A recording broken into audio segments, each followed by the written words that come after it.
in the Midwest, moms will put Malibu just like in their coffee. If you're wondering who is drinking a bottle of Malibu that big, it's moms between like Minneapolis and like the bottom of Illinois. Oh, I don't know about y'all, but I need a drink.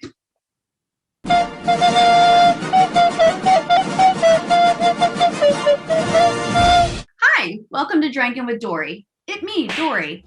What am I drinking on? I haven't made it yet, but I want you to know that this is the season finale of Drankin' with Dory of season 1. Hooray! So you know, I had to get Dampy with some Champy.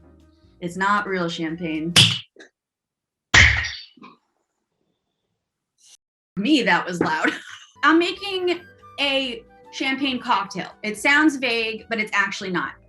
You take a sugar cube and you put it in the flute. And then you take a bitters of your choice. I'm using Woofer Reserve Spice Cherry Bitters. And then you just douse it. You just go blah, blah, blah, blah, blah, blah. And then what you gotta do is you take the champagne and then you just kind of pour it in nice and gently. Oh, is she a professional? Yes.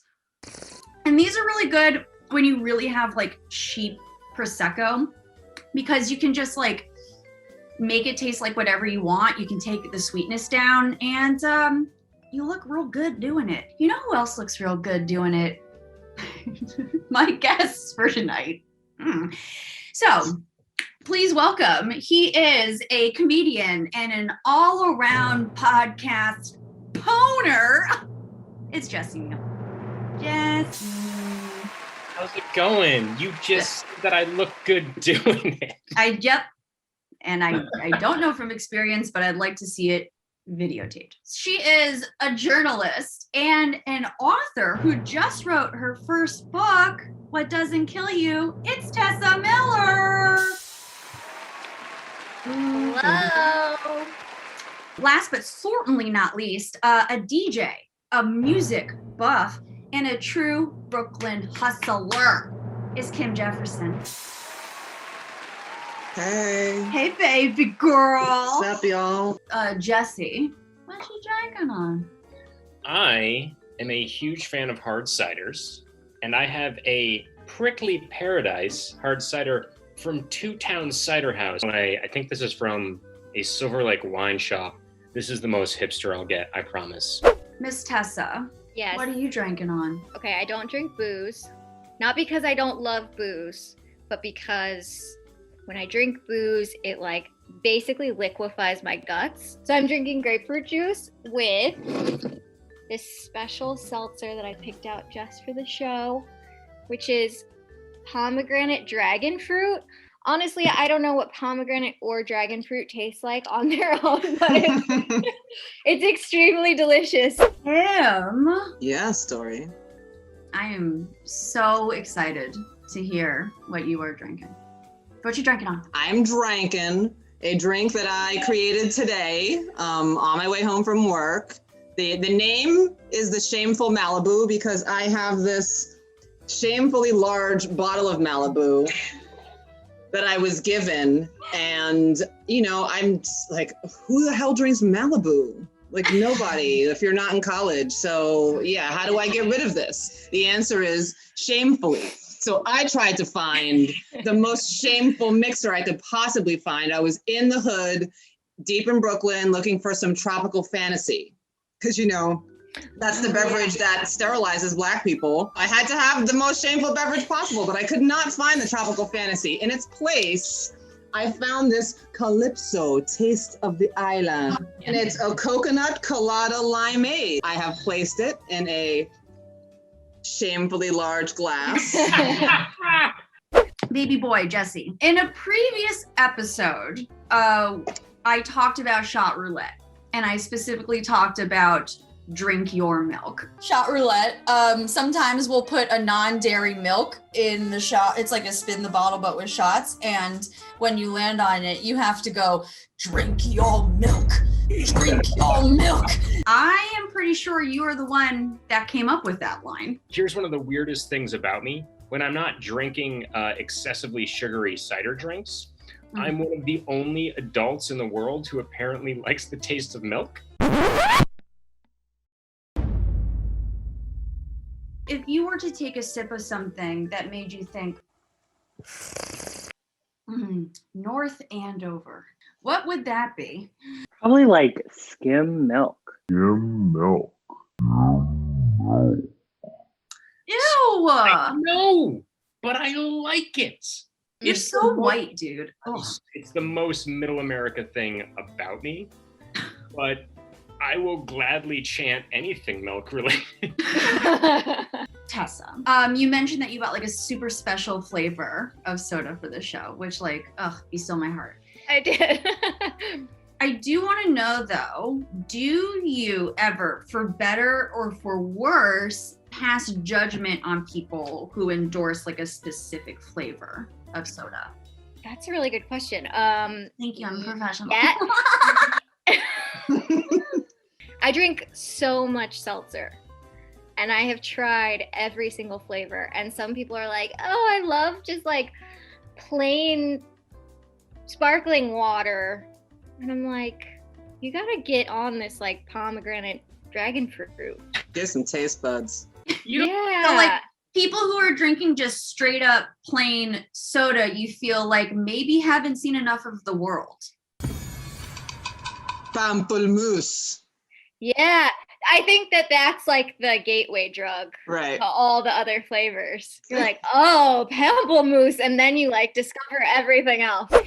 Kim, we recently bonded over our shared love of themed bathrooms. I had a sort of like a tropical magic theme going. I had like an altar. Now I'm converting to a fruit themed bathroom. Because we have this affinity for bathrooms, what is your stance on booze poops, aka whiskey?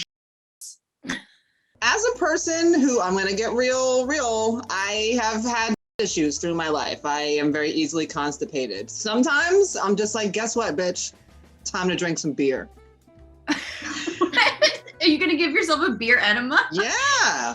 Well, you know, like through the mouth. I'm not like butt chugging the beer, but sometimes it doesn't want to move. So you got to give it a suggestion. Beer will do it. It's poop improv. You gotta give it. Can I get a one-word suggestion? Diuretic. Okay, so of course, like I can't have Tessa here and have poop on the brain. I was just thinking that. I was like, this is such a good transition into my entire life. I'm a professional. You've had many a colonoscopy. I've actually had many a colonoscopy. Mm-hmm. I think if you haven't had one, it's coming for you. So just like get ready.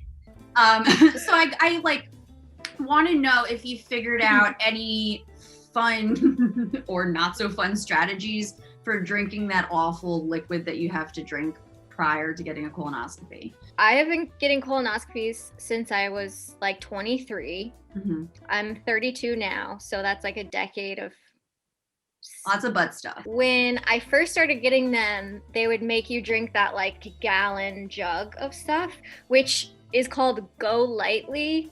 You're not gonna go lightly. After you drink this stuff, you are going to go heavily and frequently. Since then, they've like been advancing the colonoscopy prep to be less terrible. So now you can just drink like this mix in like a Gatorade.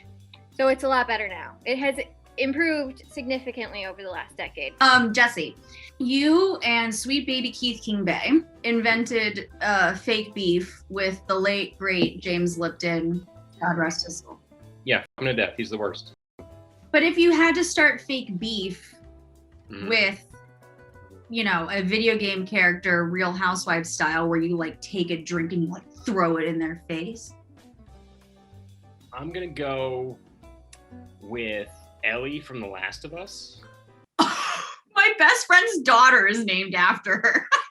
Yeah, well, that's why I picked it, because I want to start beef with your best friend's daughter. Why are you picking on Ellie from The Last of Us? I'm not picking on her. I want the interaction with her because she's amazing, and I think she would be hellish, and I think we would push each other further and further into this like horrible, evil, vicious that we could celebrate together.